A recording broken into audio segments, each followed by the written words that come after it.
रूस यूक्रेन युद्ध को 24 फरवरी को 3 साल पूरे हो जाएंगे। ऐसे में यह भी चर्चा चल रही है कि क्या यूक्रेन के राष्ट्रपति ज़ेलेंस्की रूस के साथ संबंधों को ठीक से संभाल नहीं पाए। क्या राजनीति में उनका कम अनुभव आड़े आया। तो राष्ट्रपति बनने से पहले ज़ेलेंस्की के पास क्या अनुभव था, इस पर थोड़ी बात कर लेते हैं। वोलोदिमीर ज़ेलेंस्की रूसी भाषा बोलने वाले एक यहूदी परिवार से आते हैं। वो यूक्रेन के पहले यहूदी राष्ट्रपति हैं। उनके प्रधानमंत्री वोलोदिमीर ग्रोइज़मैन भी एक यहूदी हैं और इस तरह इजराइल के बाद यूक्रेन दुनिया का पहला देश है जिसके राष्ट्र प्रमुख और सरकार के प्रमुख दोनों ही यहूदी हैं। कानून की डिग्री हासिल करने वाले ज़ेलेंस्की पहले एक टीवी कलाकार रहे। उन्होंने एक टीवी प्रोडक्शन कंपनी बनाई थी। विवादित अरबपति इहोर कोलोमोइस्की के नेटवर्क के लिए उन्होंने कई शो किए। वो एक कामयाब कॉमेडियन के तौर पर यूक्रेन में काफ़ी प्रसिद्ध रहे। 2015 तक टीवी और फिल्म बनाने पर ही उनका पूरा ध्यान रहा। टीवी पर अपने एक show servant of the people में राष्ट्रपति का किरदार निभाने वाले ज़ेलेंस्की की शोहरत जब अपने शीर्ष पर थी तो उनका रुझान राजनीति की ओर बढ़ा। किसे पता था कि वो असल में भी यूक्रेन के राष्ट्रपति बन ही जाएंगे।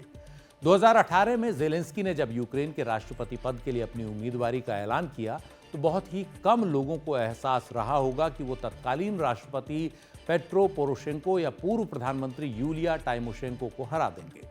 ज़ेलेंस्की ने चुनाव के दूसरे राउंड में 70% से ज्यादा वोट हासिल किए। राष्ट्रपति बनने के बाद उन्होंने संसद को भंग कर दिया और चुनाव कराए। चुनाव में उनकी party servant of the people ने बहुमत हासिल किया। जैसा हमने बताया कि सर्वेंट ऑफ द पीपल उनके ही एक टीवी शो का नाम था और इसी नाम से उन्होंने अपनी पार्टी बनाई। रूसी भाषा बोलने के कारण ये उम्मीद थी कि ज़ेलेंस्की यूक्रेन के पूर्वी इलाके डोनबास के साथ करीबी संबंध बढ़ाएंगे, उनके साथ करीबी और करेंगे। ज़ेलेंस्की से पहले यूक्रेन में भ्रष्टाचार की शिकायतें आम थी और डोनबास में गृह युद्ध में 13,000 से ज्यादा लोगों की जान जा चुकी थी। जनता का अपने परंपरागत नेताओं पर से विश्वास कम हो रहा था। माना गया कि ज़ेलेंस्की के आने से जनता में विश्वास बहाल होगा, लेकिन ज़ेलेंस्की इन दोनों ही मोर्चों पर कामयाब नहीं हुए। टीवी पर ज़ेलेंस्की की शुरुआती छवि बनी कि वो भ्रष्टाचार को उखाड़ फेंकेंगे, लेकिन ऐसा हुआ नहीं। अपने कुछ पुराने करीबी साथियों की वजह से भ्रष्टाचार के दाग उनसे भी चिपकते गए। उन पर यह भी आरोप लगा कि वो अपने पुराने सहयोगी और विवादित अरबपति इहोर कोलोमोइस्की के इशारे पर काम कर रहे हैं। मार्च 2020 में जब उन्होंने भ्रष्टाचार के खिलाफ कदम उठाने के लिए चर्चित प्रधानमंत्री ओलेक्सी होनचारुक को हटाया तो भी ज़ेलेंस्की पर सवाल उठे। ज़ेलेंस्की की सरकार के कई मंत्रियों पर भ्रष्टाचार के आरोप लगते रहे। कई को पदों से हटाया भी गया। ऊपर से डोनबास में युद्ध का खत्म न होना लगातार ज़ेलेंस्की के लिए एक फांस बनी रही।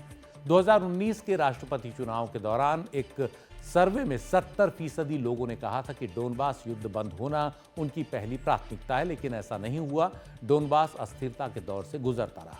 2021 तक रूस के राष्ट्रपति व्लादिमीर पुतिन डोनबास को यूक्रेन का अंदरूनी मुद्दा ही बताते रहे, लेकिन फरवरी 2022 में जब रूस ने यूक्रेन पर आक्रमण किया तो डोनबास में रूस समर्थित विद्रोहियों के गढ़ लुहांस्क और डोनेट्स्क इलाकों की आज़ादी के लिए विशेष फौजी ऑपरेशन चलाया। आज हालत यह है कि करीब 3 साल के युद्ध के बाद यूक्रेन का करीब 20% इलाका रूस के कब्जे में है। Institute for the study of war द्वारा जारी इस ताज़ा नक्शे में आप देख सकते हैं कि एक बड़ा इलाका जो है उस पर रूस ने कब्जा कर लिया है। क्राइमिया से लेकर खेरसों, जेप्रोजिया, डोनेट्स्क का एक बड़ा इलाका और लुहांस्क का तो पूरा इलाका रूस के कब्जे में है। तो एक तरह से रूस ने यूक्रेन के 20% इलाके पर अब कब्जा जमा लिया है। युद्ध की शुरुआत में जिस तरह से ज़ेलेंस्की ने अपने आक्रामक रुख और भाषणों से यूक्रेन की जनता को एकजुट किया और उनका करिश्मा भ्रष्टाचार और अंदरूनी खींचतान से परेशान यूक्रेन में काम करता दिखा, वो धीरे धीरे अब धुंधला पड़ रहा है। यूक्रेन की जनता रूस के आगे किसी तरह से घुटने टेकने को तैयार नहीं है, लेकिन 3 साल का युद्ध अब इस जनता को थका रहा है, उसके सैनिकों को भी थका रहा है। इस सब के बीच ज़ेलेंस्की जो 2019 में देश में लोकप्रियता के शिखर पर थे, उनकी रेटिंग्स भी गिरने लगी। अमेरिका में डोनाल्ड ट्रंप की जीत के करीब 1 महीने बाद 2 से 17 दिसंबर के बीच the Kyiv International Institute of Sociology ने यूक्रेन के कब्जे वाले इलाकों में 2000 लोगों के बीच टेलीफोन से सर्वे कराया। सर्वे में यह सामने आया कि 52% लोगों को ज़ेलेंस्की के नेतृत्व पर विश्वास है, लेकिन ये 2023 में हुए ऐसे ही सर्वे के मुकाबले काफ़ी कम है।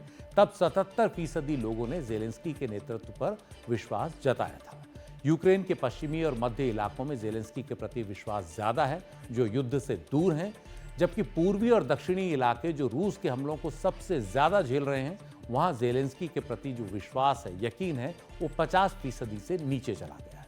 इस पोल के मुताबिक यूक्रेन के 10 में से 4 लोगों यानी 39% लोग अब जेलेंस्की पर विश्वास नहीं करते।